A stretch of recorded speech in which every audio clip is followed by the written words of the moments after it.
Rebonjour tout le monde et re-bienvenue. On va continuer avec une saison avec les loups de Catherine Misonnier. Donc, c'est intéressant.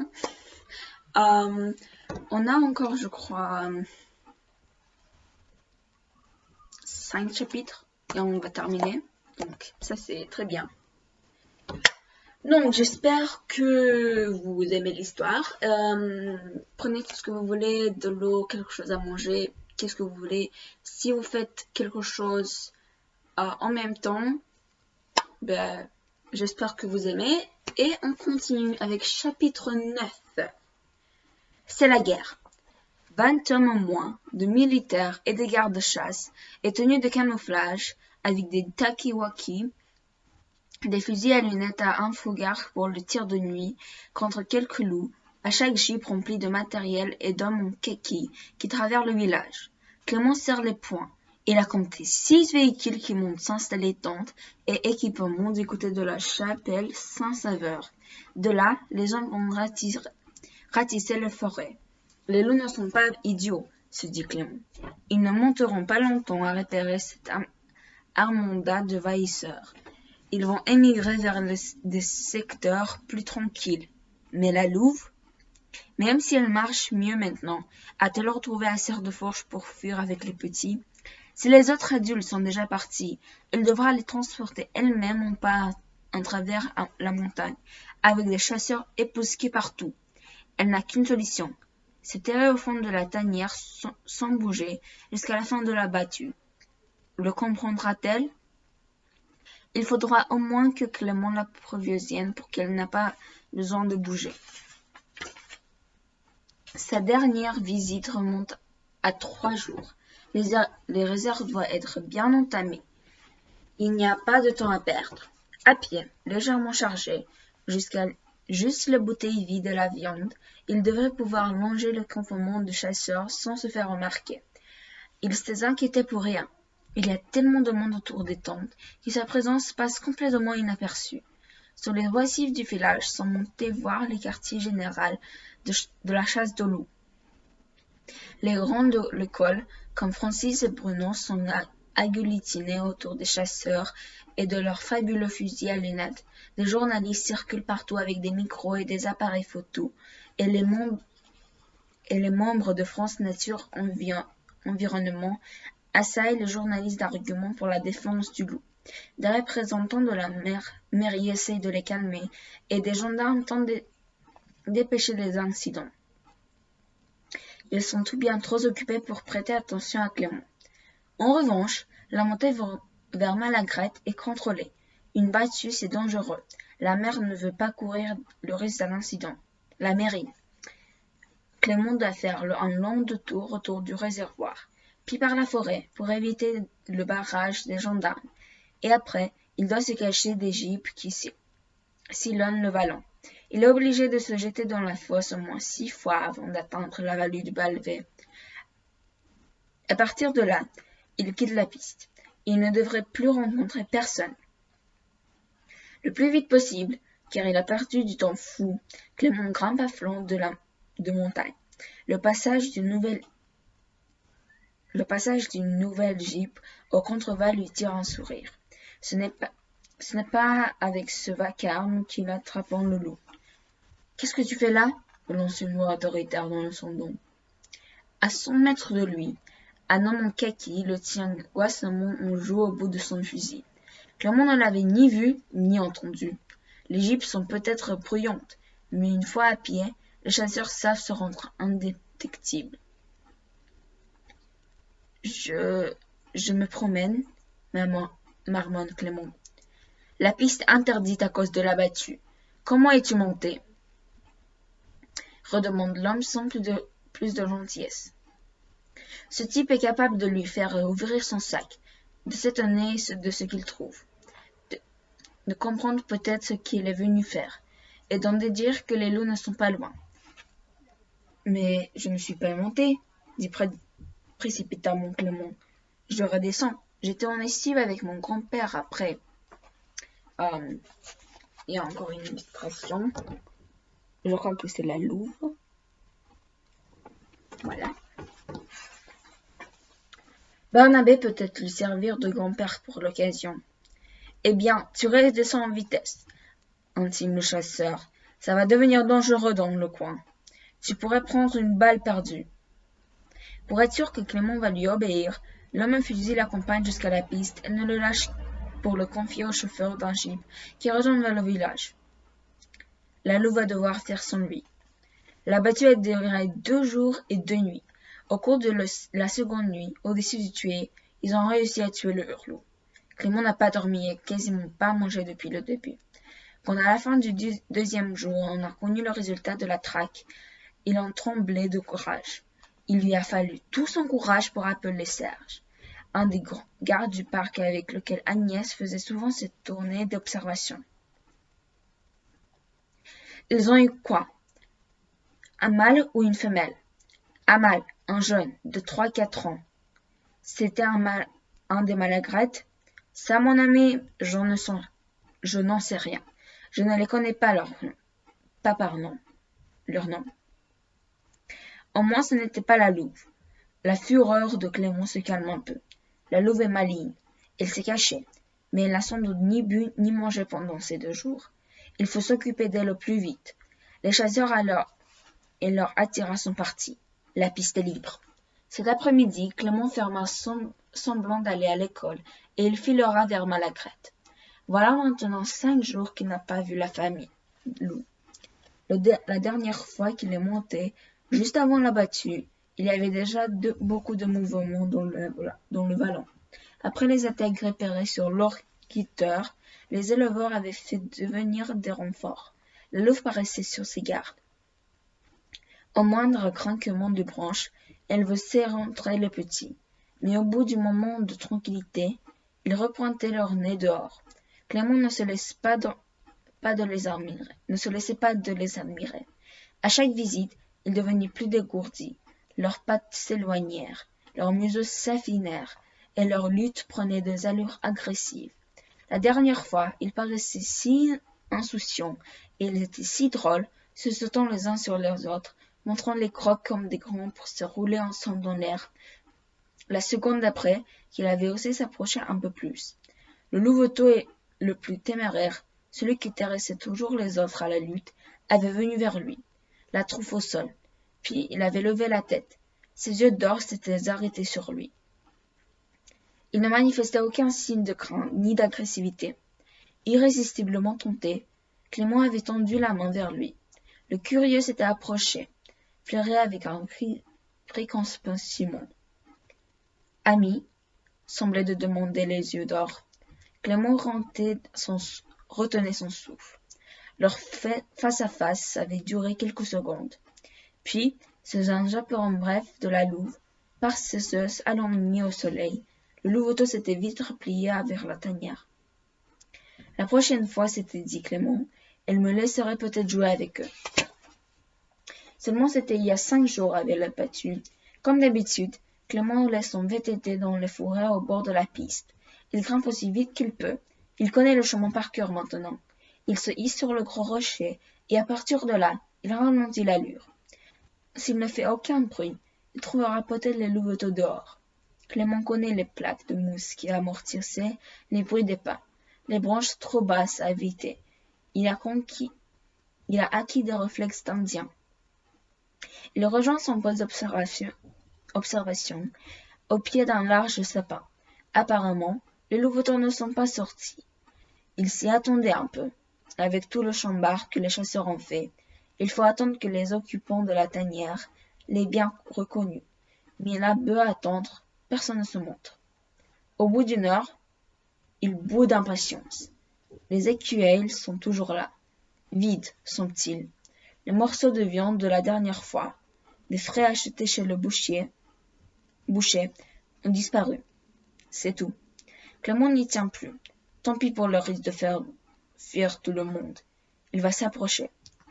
Tout doucement, il avance vers le terrain de jeu des louveteaux. Aucun jappement, aucun couinement ne sort de la tanière. La mort dans l'âme, Clément s'enhardit. Il est devant l'entrée maintenant. Il se penche pour écouter. pas même un haltement. La cache est vide. La terre fraîchement remuée est recouverte d'empreintes, d'insultes et de louveteaux. Mais ceux qui les ont faites ne sont plus là. Clément s'assit par terre, recroquevillé en bout. Il reste là, immobile, un long moment, avec le même sentiment de vide affreux qu'il a senti à la mort d'Agnès. Il est complètement seul désormais. Il ne deviendra jamais l'ami des louveteaux. Il les a peut-être aidés à survivre, mais c'est tout. Sa mère dirait que c'était le principal, mais il avait des tas d'autres gens à aimer elle. Clément redescend vers la piste, à grands pas lourds et bruyants. Plus besoin de prendre des précautions. Le trou sous les racines d'un hêtre n'abrite plus personne. 7 secondes. 8. 7 secondes 8. Qu'est-ce qui t'arrive, Clément? Tu es fatigué? Fatigué de vivre, peut-être, mais surtout ils s'en foutent. Ils s'en foutent du Nikaya, de l'honneur de l'école de la Bolène, de ces gens qui vont venir 20 chasseurs avec des fusils à lunettes pour tirer comme à la fois sur des animaux qui n'ont pas leur ruse pour se défendre. Bien sûr, Caroline n'y est pour rien, mais c'est l'institutrice, la directrice aussi de l'école de ce village des tueurs. Même pour elle, il ne gagnera pas. Elle n'a qu'à choisir un autre champion. Tu es le meilleur, Clément. Personne n'est arrivé à la cheville. À Roquebillière, avec tous leurs candidats, ils n'en ont pas un aussi bon. Je comptais tellement sur toi, ajoute-t-elle, traîtreusement. Elle croit l'avoir au sentiment, comme Mamie Marie qui pleure presque quand il laisse son assiette à moitié pleine. Clément est injuste avec Caroline. Il sait bien, dans le fond, que c'est de lui qu'elle se soucie, pas de l'honneur de la Bolène. Je vais essayer de faire mieux, propose-t-il. Mais il a beaucoup se dépenché, il ne passe pas les 7 secondes 8. Pas même son score de l'année dernière. La mécanique est grimpée. Depuis son retour de Malagrette, après la disparition des louveteaux, Clément oscille entre colère et lassitude. Il n'arrive même plus à lire les livres d'Agnès. À qu'apprend à rebondir ses connaissances sur les loups s'il est incapable de les protéger? Il ne faut pas s'acheter à ceux qui doivent disparaître. On est trop malheureux après. Mieux vaut s'abrutir devant la télé. T'as plus envie de gagner? Demande Nicolas. Même après la mort de sa mère, Clément avait continué à inventer pour Nicolas les histoires de son héros mystérieux, capable de pulvériser 5 adversaires en même temps à coups de janta et de saofuchu, des attaques irrésistibles d'un coude ou d'un tranche de main. Depuis quelques jours, il commence, mais il n'arrive pas à continuer. Pas vraiment. T'as plus envie de rien? Je sais pas. C'est à cause des loups? Comment Nicolas a-t-il deviné? Chaque fois que quelqu'un en parle, on dirait que ça te met en colère, comme s'il racontait des idioties. Tu lui coupes la parole. Tu commences à t'expliquer et puis tu t'arrêtes. Tu ne veux pas montrer ce que tu sais. J'ai bien vu, quand on l'a battu, comme tu étais malheureux. Puisque Nicolas a percé une partie de son secret, autant tout lui dire, depuis le temps qu'il en meurt d'envie. C'est la mission que ma mère m'a confiée. À Nicolas, qui boit ses paroles, Clément raconte sa découverte de la tanière avec Agnès, l'attaque de l'allée et la blessure. Le problème de l'eau, puis sa décision, après l'incident, d'assurer le ravitaillement de la louve. Elle n'est pas morte, ni elle, ni les petits. Clément enjolive un peu ses difficultés pour retrouver la tanière, ses exploits pour y aller en cachette et surtout, la reconnaissance de la louve. La dernière fois, un des louveteaux est venu jusqu'à moi et l'a laissé approcher. Et à la prochaine rencontre, j'aurais pu jouer avec eux, assure Clément, même si au fond de lui, Il est loin d'en être sûr. Il paraît soudain tellement accablé que Nicolas croit deviner la suite. Là-bas tu l'as tué? Nicolas est indigne. Et pourtant, d'une certaine façon, il trouve que, dans son malheur, Clément a de la chance. Qui peut se vanter d'avoir admiré de près des bébés loups sauvages? Non, c'est un mal qu'ils ont eu, mais elle s'est sauvée. Avec les petits. Le secteur était devenu trop dangereux. Je les ai perdus. Nicolas met toute sa fougue à réconforter Clément. Mais tu les as sauvés aussi. Si tu ne t'étais pas occupé de la louve, elle serait morte, et le louveteau avec elle. Ou bien elle aurait été trop faible pour empêcher les petits de sortir. Ils seraient tombés sur les chasseurs. Ils auraient été tués. Ils te doivent une fière chandelle. Clément est content d'entendre dire sur un ton aussi convaincu ce qu'il n'ose pas croire. Ils sont rigolos, les louveteaux? Très marrants. La première fois que je les ai vus, ils ne tenaient pas bien sur leurs pattes, et leur museau était encore rond. Mais ils sont vite dégourdis. Clément décrit le changement à chacune de ses visites. J'ai même pris une pellicule entière de photos. Laisse-t-il alors que Caroline le appelle pour rentrer en classe. Quand elles seront développées, je te le montrerai, mais tu me jures de ne rien dire. Surtout pas à ton frère. On m'accuserait de protéger des tueurs de brebis. J'aurais de tas d'ennuis. Clément ne croit pas qu'il risque grand-chose, mais il tient à garder son aventure cachée, comme un trésor, qui pourrait partir en poussière si on le montrerait. Et puis, c'est notre secret à tous les deux, ajoute-t-il. J'en parlerai à personne, jure Nicolas en crachant par terre. Engagé par un tel sermon, il résistera mieux aux assauts de son frère. Pendant que je rends les contrôles de français au CM, les CE, vous prenez le livre de lecture page 32. Après leur avoir lu plusieurs légendes de la région, Caroline leur avait demandé d'en inventer une de leurs crues. Stéphanie, c'est bien, tu as trouvé une jolie histoire. Il n'y a pas trop de fautes. Caroline termine par Clément, qui d'ordinaire est le meilleur en cet exercice. Tu n'as pas eu d'idée cette fois? C'était il y a 4 jours, en pleine battue. Il n'avait ni la tête ni le cœur à inventer des légendes. Il ne se souvenait même pas des dîners qu'il avait parcelés pour se débarrasser du devoir. Pas beaucoup, répond-il sèchement. Pourtant les légendes d'habitude, ça t'inspire? Pas cette fois. Clément baisse la tête. Il ne veut pas s'expliquer. Caroline ne voit que son dos voûté. Elle ne capte pas le regard complice qui l'échange. En biais avec Nicolas. Elle est soucieuse, mais elle ne lui posera pas d'autres questions devant la classe. Elle sent qu'il ne répondra pas. Depuis la mort d'Agnès, il s'isole de plus en plus, et il ne s'investit plus ni dans la course, ni dans les rédactions, des 2 métiers pour lesquels il faisait des étincelles. Caroline se dit qu'elle devrait parler à Jean-François. Et ça, c'est la fin du chapitre 9. Donc, je crois que Caroline a le droit d'être inquiète avec les mots, parce que, je ne sais pas, Clément, comme on voit, est un très bon élève, et il adore écrire, il adore faire de la course, et après la mort d'Agnès, sa mère, il ne veut plus faire ni ça ni ça.